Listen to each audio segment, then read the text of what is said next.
2024 లేదా 25లో డిగ్రీ లేదా బీటెక్ చదివారా? సాఫ్ట్‌వేర్ జాబ్ కోసం ఎదురు చూస్తున్నారా? అయితే కోడ్ జ్ఞాన్ 100 డేస్ కోర్సులో చేరండి, జాబ్ సాధించండి. నమస్కారం ఉమా గారు. నమస్తే అమ్మా. ఫిబ్రవరి మాసంలో 12 రాశుల వారి యొక్క గ్రహ సంచారం ఏ విధంగా ఉంటుంది? ఏ ఏ సందర్భాల్లో జాగ్రత్తలు తీసుకోవాలి అంటారు? తప్పకుండా అండి. మేజర్లీ జనవరి మాసంలో మనం పంచగ్రహ కూటమి అని చెప్పుకున్న విషయం అందరికీ తెలిసిందేనండి. సో అక్కడేంటి అంటే మకర రాశిలోకి రవి, బుధ, కుజ, శుక్రగ్రహ సంచారములు, దీంతోపాటు చంద్రుడు మకరంలోకి ప్రవేశించి అక్కడ 19, 20వ తారీఖుల్లో ఉండడం వల్ల, సో అక్కడ పంచగ్రహ కూటమి యొక్క ఎఫెక్ట్ వల్ల 4 రాశుల వాళ్ళకి మంచి శుభ ఫలితాలు, మిగతా రాశుల వాళ్ళకి మిశ్రమ సామాన్య ఫలితాలు అనేటువంటివి కనబడ్డాయి. అందులో భాగంగా ఇప్పుడు ఫిబ్రవరి మాసంలో గ్రహాలు అనేటువంటివి ట్రాన్సిట్ ఏ ఏ స్థానాల్లోకి వెళ్ళబోతున్నాయి, ఏ ఏ డేట్స్లో మారబోతున్నాయి.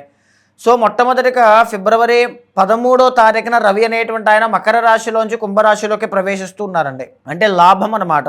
సో దీనివల్ల రవి ఎప్పుడైతే పంచమాధిపతి లాభంలోకి వెళ్తారో సో చాలా మంచి శుభ ఫలితాలు అనేక రాశుల వాళ్ళకి కనబడతాయి. తర్వాత బుధగ్రహ సంచారము 4వ తారీఖున కుంభంలోకి ప్రవేశించడం, 6వ తారీఖున శుక్రగ్రహ సంచారం కుంభంలోకి ప్రవేశించడం, ఫిబ్రవరి నెలాఖరులో అంటే 23వ తారీఖున ఫిబ్రవరి 23వ తారీఖున కుజగ్రహ సంచారము అనేటువంటిది కుంభంలోకే ప్రవేశించడం. ఈ 4 ట్రాన్సిట్స్ కూడా కుంభంలోకే ఈ డేట్స్లో వెళ్ళబోతూ ఉన్నాయండి. అయితే మిగతా దీర్ఘ సంచారిత గ్రహాలైనటువంటి గురువు వక్రగతిలో మిథునంలోనే ఉన్నారు, సింహరాశిలో కేతువు, కుంభంలో రాహువు, తరువాత మీనంలో శనిగ్రహ సంచారము అనేటువంటిది కనబడుతుందమ్మా. గ్రహ సంచారం ఆధారంగా సింహరాశి వారికి ఫిబ్రవరి మాసంలో ఏ విధంగా ఉంటుంది? ఎన్ని గ్రహాలు వారికి ఈ మాసంలో అనుకూలిస్తున్నాయి? ఏ ఏ సందర్భాల్లో జాగ్రత్తలు తీసుకోవాల్సిన అవసరం ఉందంటారు? తప్పకుండా అండి. సింహరాశి వాళ్ళకి ఏంటంటే అమ్మా, జనవరి మాసంలో 19, 20వ తారీఖుల్లో పట్టినటువంటి ఈ పంచగ్రహ కూటమి యొక్క ఎఫెక్ట్ వల్ల 6వ స్థానమైనటువంటి మకరంలో బుధ, శుక్ర, కుజ, రవి, చంద్ర, ఈ 5 గ్రహాల్లో 4 గ్రహాలైనటువంటి శుక్రుడి తప్ప మిగతా గ్రహాలన్నీ కూడా అనుకూలించి వీళ్ళకి చాలా మంచి శుభ ఫలితాలు అనేటువంటివి అప్పుడు కలిగాయి. అది కెరీర్లో కావచ్చు, ఆరోగ్యము కావచ్చు, ఆర్ ప్రొఫైల్ బిల్డ్ అవ్వడం కావచ్చు, కొత్త ఆలోచనతో ముందుకు వెళ్ళడం కావచ్చు, కాన్ఫిడెన్స్ లెవెల్స్ పెంచుకోవడం కావచ్చు, ఏదైనా కావచ్చు. అయితే ఇక్కడేం జరుగుతుంది, ఆ ట్రాన్సిట్లో భాగంగా ముఖ్యమైన కీలకమైనటువంటి గ్రహమైన రవి ఫిబ్రవరి 13వ తారీఖున 6వ స్థానాన్ని వదిలిపెట్టి 7వ స్థానమైనటువంటి కుంభంలోకి ప్రవేశించడం వల్ల ఆ బలము అనేటువంటిది వీళ్ళకి తగ్గుతుంది. సో ఫిబ్రవరి 13 తరువాత నుంచి కాన్ఫిడెన్స్ లెవెల్స్ అనేటువంటివి తగ్గుతాయి. ఇంతకుముందు వీళ్ళు వ్యవహారం చేసినంత హేళగా అంటే చాలా ఈజీగా ఇప్పుడు చేయలేని పరిస్థితి. సో ఎందుకంటే లగ్నాధిపతి ఆ కాన్ఫిడెన్స్ అనేటువంటిది కనబడదండి. ఎక్కడికి వెళ్తున్నారు? సప్తమంలోకి వెళ్తున్నారు. సప్తమంలో ఆల్రెడీ రాహు ఉన్నారు. సో అక్కడికి వెళ్ళడం ఎవరితో? శుక్రుడు కూడా ముందే 6వ తారీఖునే అక్కడికి ప్రవేశిస్తారు. సో శుక్రబలం లేదు. శుక్రుడు ఎవరండి వీళ్ళకి? Third lord. అంటే ఏంటి? సిబ్లింగ్స్తో కానీ, కొలీగ్స్తో కానీ, లేకపోతే చుట్టుపక్కల ఉండేటువంటి వాళ్ళతో కానీ, ప్రయాణాల వల్ల కానీ, బిజినెస్లో ఆటంకాలు రావడం కానీ, కెరీర్లో, ఎందుకంటే 10th లార్డ్ శుక్రుడు సింహరాశి వాళ్ళకి, ఆయన ఎక్కడికి సప్తమంలో అనుకూలించట్లేదు. ఆల్రెడీ సప్తమంలో రాహు ఉన్నారు, శుక్రుడు వెళ్తూ ఉన్నారు, ఇక్కడ మళ్ళీ రవి వెళ్తూ ఉన్నారు.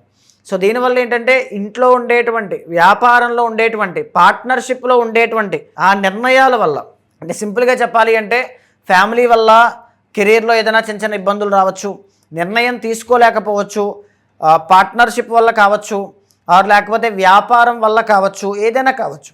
సప్తమ స్థానం ఎప్పుడైతే పాడవుతుందో వ్యాపారంలో చాలా జాగ్రత్తగా ఉండాలండి. వ్యాపారంలో నిర్ణయాలు తీసుకునేటప్పుడు ఫిబ్రవరి 13 లోపులో తీసుకోండి తప్ప ఫిబ్రవరి 13 దాటిన తర్వాత కొత్త ఇన్వెస్ట్మెంట్లు పెట్టడం కానీ, లేకపోతే ఏదైనా వేరే వాళ్ళతో పార్ట్నర్షిప్లోకి వెళ్ళడం కానీ, లేకపోతే దూరపు ప్రయాణాలు చేయడం కానీ ఇలాంటివి చేయొద్దు. అంటే దీంతో పాటుగా తీసుకోవాల్సిన జాగ్రత్త ఏంటి? మీ పార్ట్నర్ ఎవరైతే భార్య కానీ భర్త కానీ ఉంటారో వాళ్ళతో ఎక్కువగా టైం స్పెండ్ చేయాలి. ఎందుకంటే ఆల్రెడీ సప్తమంలో రాహు ఉండడం వల్ల ఈ భార్య కానీ భర్త స్థానం పాడవడం వల్ల వాళ్ళతో అంత సరైనటువంటి ఇది కనబడదండి, రిలేషన్ బాండింగ్ ఉండదు. కాబట్టి వాళ్ళతో ఆ బాండింగ్ డెవలప్ చేయాలి, లేకపోతే అనేక సమస్యలు తలెత్తుతాయి. సప్తమాధిపతి కూడా అష్టమలోనే ఉన్నారు, అష్టమశని నడుస్తుంది వీళ్ళకి. కాబట్టి ప్రయాణాలు ఆకస్మికంగా రావడం, ఆకస్మిక మానసిక ఒత్తిడి, ఆకస్మికంగా ఖర్చులు పెరగడం, ఆకస్మికంగా ఏదో ఒక ఒత్తిడి, పనులు ఆగిపోవడం, ఇలాంటివి ఎక్కువగా ఇబ్బంది పెడుతూ ఉంటాయి. ఈవెన్ వాహన ప్రమాదాలు కూడా సంభవిస్తాయండి అష్టమశని ఉన్నప్పుడు. కాబట్టి వాటి విషయాల్లో కూడా జాగ్రత్త తీసుకుంటూ, ఎందుకంటే శని ఈ మాసంలో మాత్రమే కాదు 2027 వరకు కూడా ఆయన అదే ఫలితాన్ని ఇస్తూ ఉంటారు. కాబట్టి ఖచ్చితంగా శనికి సంబంధించిన పరిహారాలు చేస్తూ ఈ పార్ట్నర్షిప్, బిజినెస్, ఈ ఫ్యామిలీ అంటే స్పౌస్, వీటికి సంబంధించిన విషయాల్లో చాలా జాగ్రత్తగా అడుగులు వేయాలి. దీంతో పాటుగానే వీళ్ళకి 13వ తారీఖు దాకా రవి బాగున్నారు కాబట్టి, సో 13 లోపల కెరీర్లో గ్రోత్ కానీ, అనారోగ్య సమస్యలు తగ్గడం కానీ, ఒక రిస్క్గా అంటే ఒక సాహసంగా ఒక నిర్ణయం తీసుకోవడం, దానివల్ల విజయాలు పొందడం, లేకపోతే కెరీర్లో డెవలప్మెంట్ అనేటువంటిది కనబడడం, ఇవన్నీ 13th వరకు మాత్రమే సాధ్యమవుతాయి. తర్వాత మనం బాగా చూసుకుంటే వీళ్ళకి ఆల్రెడీ దీర్ఘ సంచారిత గ్రహాల్లో గురువు అనేటువంటి ఆయన బలంగా ఉన్నారు. బలంగా ఉండడం అంటే ఆయన ఆల్రెడీ ఎక్కడున్నారండి, లాభంలో, మిథునంలో, వక్రగతిలోనే ఉన్నారు. దీనివల్ల ఆయన 10వ స్థానంలో ఉండేటువంటి ఎలాంటి ఫలితాలు ఉంటాయి అది కూడా వస్తూ ఉంటాయి. కాబట్టి కెరీర్లో చిన్న చిన్న ఒడిదుడుకులు రాకుండా వచ్చిన డబ్బుని సద్వినియోగం చేసుకునే విధంగా, ఎందుకంటే సింహరాశి వాళ్ళకి భచక్రంలో 12వ స్థానాధిపతి చంద్రుడు. అంటే పేరు గొప్ప ఊరు దిబ్బ అన్నట్టుగా ఏదో డబ్బులు వస్తాయి అనుకుంటారు, కానీ అందరూ ఏదో పెద్ద పదవుల్లో వీళ్ళు ఉంటారు, కానీ వీళ్ళ దగ్గర డబ్బులు ఉండవండి, విపరీతంగా ఖర్చు అవుతూ ఉంటాయి. అది ఇక్కడ ఎక్కువగా కనబడుతూ ఉంటుంది. సో చాలా చాలా కేర్ఫుల్గా వచ్చిన డబ్బు నిలబెట్టుకోవడానికి వాటికి ప్రయత్నం చేస్తూ ముందుకు వెళ్ళాలి. అయితే ఈ మాసంలో ఫిబ్రవరి 23వ తారీఖు దాకా కుజగ్రహ సంచారము 6వ స్థానంలో అనుకూలించడం వల్ల, 4th లార్డ్ అయినటువంటి కుజుడు ఎగ్జాల్టేషన్లో 6వ స్థానంలో ఉండడం వల్ల ఏదైనా ఒక వాహనం కొనడం, ఒక స్థలాన్ని, ఒక పొలాన్ని, లేకపోతే ఇంటికి సంబంధించిన సమస్యను సాల్వ్ చేసుకోవడం, గొడవల నుంచి బయటికి రావడం, ఏదైనా కావచ్చండి. కుజుడు అనేటువంటి ఆయన 9th లార్డ్ కూడా, 4th అండ్ 9th లార్డ్. ఈ ఫిబ్రవరి 23వ తారీఖు లోపల ఆకస్మికంగా డబ్బు రావచ్చు, ఆకస్మికంగా ఏదో ఒక పని పూర్తవ్వచ్చు, ఏదైనా జరగచ్చు. ఎంత 13వ తారీఖున రవి వెళ్ళిపోయినా ఇక్కడ కుజుడు కాస్త కాపాడుతూ ఉంటారు. సో మిశ్రమమైనటువంటి ఫలితాలు ఈ విధంగా కనబడుతున్నాయండి. అయితే ఈ మాసంలో శుక్రబలం అస్సలు లేదు. సో మనం చెప్పుకున్నాం. సో పార్ట్నర్షిప్లో, కెరీర్లో జాగ్రత్తగా ఉండాలి. సప్తమంలో రాహు, ఇది కూడా మనం చెప్పుకున్నాం. సో దీనివల్ల ఏంటంటే భార్యకి ఎక్కువగా సమయాన్ని కేటాయించాలి. అష్టమ శని మనం చెప్పుకున్నాం. జన్మల్లో కేతు అనేటువంటి ఆయన మానసికమైనటువంటి ఒత్తిడిని ఇస్తారు. ఈ నిమిషానికి తీసుకున్న నిర్ణయం, ఆలోచన వచ్చే నిమిషాన్ని ఉండదు. ఇప్పుడు ఏదైనా ఒకటి చేసేయాలనుకుంటారు, సాయంత్రంగా అది మారిపోతుంది. అనుకోకుండా సాయంత్రానికి ఇంకొక పని స్టార్ట్ చేసేస్తారు. అంటే ఈ రకంగా చంచల స్వభావిలాగా ఒక నిర్ణయం పట్ల ఒక స్టాండ్ తీసుకుని ఉండలేకపోవడం లాంటివి ఎక్కువగా ఉంటాయి. సో దానివల్ల చిన్న చిన్న టెన్షన్లే తప్ప పెద్దగా ఇబ్బంది అయితే కాదు. ఓవరాల్గా ఫిబ్రవరి మాసంలో సింహరాశి వాళ్ళకి ఆల్మోస్ట్ చాలా బాగుంది. 13వ తారీఖు దాటిన తర్వాత కొన్ని పనుల్లో ఆటంకాలు రావడం, ఇంతకు ముందున్నంత కాన్ఫిడెన్స్ లెవెల్స్ ఇప్పుడు లేకపోవడం, చిన్న చిన్న అనారోగ్య సమస్యలు, కెరీర్లో ఒడిదుడుకులు అయితే కనబడతాయి. సో రియల్ ఎస్టేట్ వ్యాపారం చేసే వాళ్ళు ఎవరైతే ఉంటారో కుజుడు బాగున్నారు కాబట్టి ఈ మాసం వాళ్ళకి మంచి లాభాలు అనేటువంటివి కలగజేస్తుంది. అలాగే ఈ మాసంలో వీళ్ళకి కలిసి వచ్చే రంగు ఏంటో మగారు? ఈ మాసంలో వీళ్ళకి బాగా కలిసి వచ్చేటువంటి రంగు ఆకుపచ్చ రంగు చాలా బాగుంటుంది. కలిసి వచ్చే నెంబర్ 5 చాలా బాగుంటుందండి. కలిసి వచ్చే వారం బుధవారం చాలా బాగా కలిసి వస్తుందమ్మా. మీరు అన్నట్టుగానే ఉమ్మగారు, ఎవరైతే సింహరాశి వాళ్ళు ఉన్నారో ఈ పాయింట్ బాగా కనెక్ట్ అవుతుంది అని చెప్పొచ్చు. అంటే డబ్బులు సంపాదిస్తారు కానీ వాళ్ళ దగ్గర ఉండదు అని అన్నారు. సో అలా కాకుండా ఉండడానికైనా వాళ్ళు ఏదైతే సమస్యలు ఎదుర్కొంటున్నారో దానికి తగ్గట్టుగానే పరిష్కారం చేసుకోవాలి అంటే ఎలా ఉంటుంది? ముఖ్యంగా ఈ మాసంలో రవి అనేటువంటి ఆయన బలం తగ్గుతోంది, శుక్ర బలం లేదు కాబట్టి రవి శుక్రులకి సామాన్యంగా పరిహారాలు చేసుకోవాలి అనుకుంటే గోధుమలు, బొబ్బర్లు దానంగా ఇవ్వాలి. తర్వాత నవగ్రహాల చుట్టూ ప్రదక్షిణ చేయాలి, వెంకటేశ్వర స్వామిని దర్శనం చేయాలి.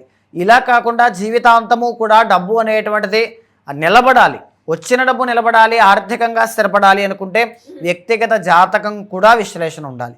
ఎందుకంటే 12వ స్థానం భచక్రం అంటే అది దానికి సంబంధించింది కాబట్టి తప్పకుండా ఈ ఆదిత్య హృదయం, గోధుమలు, బొబ్బర్లు దానం చేయడం కానీ, 13వ తారీఖు దాటిన తర్వాత పనుల మీద ఎక్కువగా శ్రద్ధ పెంచడం కానీ, ధైర్య సాహసాలతో ముందడుగు వేయడం కానీ చేయండి. మంచి శుభ ఫలితాలు అనేటువంటివి చూస్తారు. ఉమాగారు, మీరు అన్నట్టుగానే ఎవరైతే మన వీడియోస్ చూస్తూ ఉంటారో రెగ్యులర్గా ఫాలో అయ్యే వాళ్ళు చాలా మంది ఉన్నారు. అండ్ మీరు చెప్పే ప్రిడిక్షన్ని కూడా అక్యురేట్గా ఫాలో అయ్యి మాకు ఇక్కడ ప్రాబ్లం ఉంది, మేము మిమ్మల్ని కలవాలి అనుకుంటున్నాం అనుకునే వాళ్ళు ఎవరైనా కూడా మిమ్మల్ని అప్రోచ్ అవ్వాలి అనుకుంటే ఏ విధంగా ఉంటుందంటారు? తప్పకుండా అమ్మా.